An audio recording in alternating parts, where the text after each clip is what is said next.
ആറളം ഏറ്റുമുട്ടലിൽ ഒരു Maoist കൊല്ലപ്പെട്ടുവെന്ന് poster പതിച്ച് മാവോയിസ്റ്റുകൾ. നവംബർ 13-നുണ്ടായ ഏറ്റുമുട്ടലിൽ മാവോയിസ്റ്റ് നേതാവ് കവിത കൊല്ലപ്പെട്ടെന്ന് പോസ്റ്ററിൽ പറയുന്നു. വയനാട് തിരുനെല്ലി ഹുണ്ടികപ്പറമ്പ് കോളനിയിലാണ് പോസ്റ്ററുകൾ പതിച്ചത്. ചികിത്സയിലിരിക്കെയാണ് കവിത കൊല്ലപ്പെട്ടതെന്ന് മാവോയിസ്റ്റുകൾ പോസ്റ്ററിൽ പറയുന്നു. വിവരങ്ങളുമായി ജിൻസ് തോട്ടുങ്കരയും എസ് വിനേഷ് കുമാറും ചേരുകയാണ്. ആദ്യം ജിൻസിലേക്ക്. ജിൻസ്, 13-ന് നടന്ന ആക്രമണം, അതിൽ ചികിത്സയിലിരിക്കെ ഒരു മാവോയിസ്റ്റ് കൊല്ലപ്പെട്ടു എന്നതാണ് ഇപ്പോൾ പറയുന്നത്. എന്തൊക്കെയാണ് ഈ നോട്ടീസിൽ ഉള്ളത്? എവിടെയൊക്കെയാണ് ഇത് പതിപ്പിച്ചിട്ടുള്ളത്? രേണുക, ഇന്ന് രാവിലെ തിരുനെല്ലി കുണ്ടികപ്പാറ കോളനിക്ക് സമീപത്തെ കടച്ചുമരിലാണ് ഈ പോസ്റ്ററുകൾ പ്രത്യക്ഷപ്പെട്ടത്. നാട്ടുകാരാണ് ആദ്യം ഈ പോസ്റ്ററുകൾ കണ്ടത്. ആറളം ഏറ്റുമുട്ടലിൽ ഒരു മാവോയിസ്റ്റ് നേതാവ് കൊല്ലപ്പെട്ടു എന്ന് സ്ഥിരീകരിച്ചുകൊണ്ടാണ് ഈ മാവോയിസ്റ്റ് പോസ്റ്ററുകൾ ഉണ്ടായിരുന്നത്. നവംബർ 13-ന് രാവിലെ കണ്ണൂർ ജില്ലയിലെ അയ്യങ്കുന്ന് പഞ്ചായത്തിൽ പോലീസും അതുപോലെ തന്നെ തണ്ടർബോൾട്ടും ചേർന്ന് അപ്രതീക്ഷിതമായ ഒരു ഏറ്റുമുട്ടലുണ്ടായി. ഈ ഏറ്റുമുട്ടലിൽ മാവോയിസ്റ്റ് നേതാവായിട്ടുള്ള കവിത വെടിയേൽക്കുകയും ചികിത്സയിലിരിക്കെ കൊല്ലപ്പെട്ടുവെന്നാണ് ഈ മാവോയിസ്റ്റ് പോസ്റ്ററിൽ പറയുന്നത്. മൃതദേഹം എല്ലാ ബഹുമതികളോടും കൂടെ പശ്ചിമഘട്ടത്തിൽ സംസ്കരിച്ചുവെന്നും പോസ്റ്ററിൽ പറയുന്നുണ്ട്. ഈ കവിതയെ കൊലപ്പെടുത്തിയവർക്കെതിരെ ആഞ്ഞടിക്കുമെന്നും ഈ രക്തത്താൽ പകരം വീട്ടുമെന്നുള്ള ഒരു ഭീഷണിയും ഈ മാവോയിസ്റ്റ് പോസ്റ്ററിലുണ്ട്. കണ്ണൂർ ജില്ലയിലാണ് ഈ സംഭവം ഉണ്ടായിട്ടുള്ളത്. നിലവിൽ പോലീസും തണ്ടർബോൾട്ടും ഇത് സ്ഥിരീകരിച്ചിട്ടില്ല. എന്തായാലും ഇത് സംബന്ധിച്ച് പോലീസ് അന്വേഷണം ആരംഭിച്ചിട്ടുണ്ട്. രേണുക, ശരി. എസ് വിനേഷ് കുമാർ കൂടി നമുക്കൊപ്പം ചേരുകയാണ്. വിനേഷ്, തിരിച്ചടി ഉണ്ടാകും എന്ന ഭീഷണി ഉൾപ്പെടെ ഈ പോസ്റ്ററുകളിൽ ഉണ്ട് എന്നാണ് മനസ്സിലാകുന്നത്. അങ്ങനെയാണ് ജിൻസ് റിപ്പോർട്ട് ചെയ്യുന്നത്.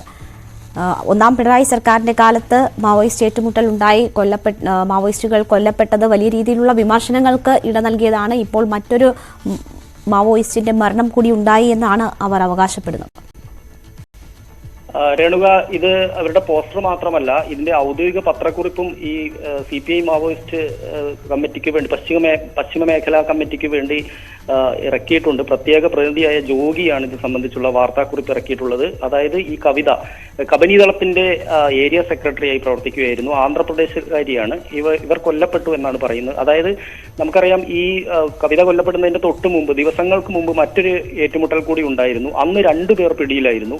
അതായത് ഈ കബനീദളത്തിന്റെ തന്നെ പ്രതിനിധികളായ ചന്ദ്രുവും ഉണ്ണിമായായിരുന്നു. ഈ 2 പേരും കഴിഞ്ഞ ദിവസങ്ങളിൽ കോഴിക്കോട് ജില്ലയിലും മറ്റും കൊണ്ടുവന്ന് തെളിവെടുപ്പും മറ്റും നടത്തിയിരുന്നു. അതിന് പിന്നാലെയാണ് വീണ്ടും തണ്ടർബോൾട്ട് മാവോയിസ്റ്റുകൾ ഈ പ്രദേശത്ത് തമ്പടിച്ചിരുന്നത്. അതായത് അയ്യങ്കുന്ന് കോളനിയിൽ, അയ്യങ്കുന്ന് പഞ്ചായത്തിലുള്ള ഒരു പ്രദേശത്ത് തമ്പടിച്ചിട്ടുണ്ടെന്നുള്ള വിവരത്തിന്റെ അടിസ്ഥാനത്തിൽ തണ്ടർബോൾട്ട് ഇവിടെ പരിശോധന നടത്തുകയും ഇവിടെ ഏറ്റുമുട്ടൽ ഉണ്ടാവുകയും ചെയ്തു. ഈ ഏറ്റുമുട്ടലിൽ പരിക്കേറ്റതാണ് കവിതയ്ക്ക്. പക്ഷേ കവിതയ്ക്ക് പരിക്കേറ്റതിന് പിന്നാലെ കവിതയെ കൂടെ ഉണ്ടായിരുന്ന മാവോയിസ്റ്റ് സംഘങ്ങൾ രക്ഷപ്പെടുത്തുകയായിരുന്നു. അവിടെ നിന്ന് കൊണ്ടുപോയി ഇവർ ചികിത്സയിലായിരുന്നു.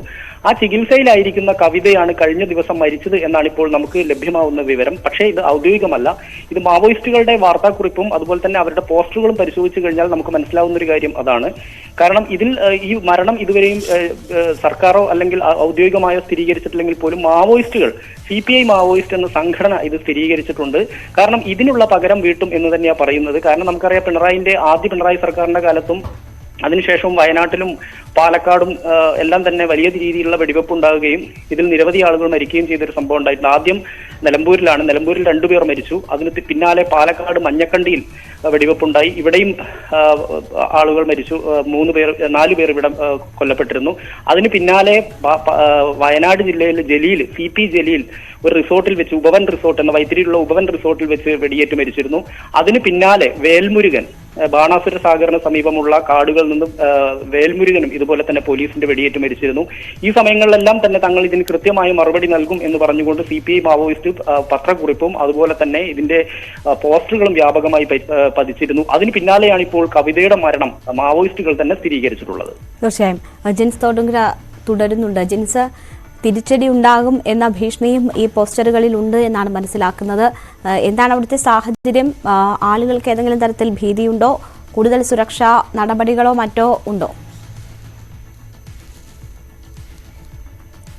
ജിൻസ്, കേൾക്കാമോ? ജിൻസിലേക്ക് വരാം.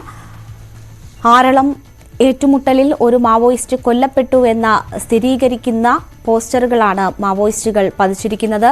നവംബർ 13-നുണ്ടായ ഏറ്റുമുട്ടലിൽ മാവോയിസ്റ്റ് നേതാവ് കവിത കൊല്ലപ്പെട്ടു എന്നാണ് പോസ്റ്ററിൽ പറയുന്നത്. വയനാട് തിരുനെല്ലി ഹുണ്ടികപ്പറമ്പ് കോളനിയിലാണ് പോസ്റ്ററുകൾ പതിച്ചിരിക്കുന്നത്. ചികിത്സയിലിരിക്കെയാണ് കവിത കൊല്ലപ്പെട്ടതെന്നും മാവോയിസ്റ്റുകൾ പറയുന്നു. ഈ സംഭവത്തിൽ തിരിച്ചടി ഉണ്ടാകുമെന്നും അവർ സൂചിപ്പിക്കുന്നുണ്ട്. വിനേഷ് തുടരുന്നുണ്ട്. ജിൻസ് തുടരുന്നുണ്ട്. ജിൻസ് ഇപ്പോൾ തിരിച്ചടി ഉണ്ടാകും എന്ന് ആവർത്തിച്ചിരിക്കുന്നു. ഈ പോസ്റ്ററിൽ അത്തരം സന്ദേശമുണ്ട്. ആളുകൾ ഭീതിയിലാണോ? എന്തെങ്കിലും കൂടുതൽ സുരക്ഷാ നടപടികൾ അവിടെ നമുക്ക് കാണാൻ കഴിയുന്നുണ്ടോ?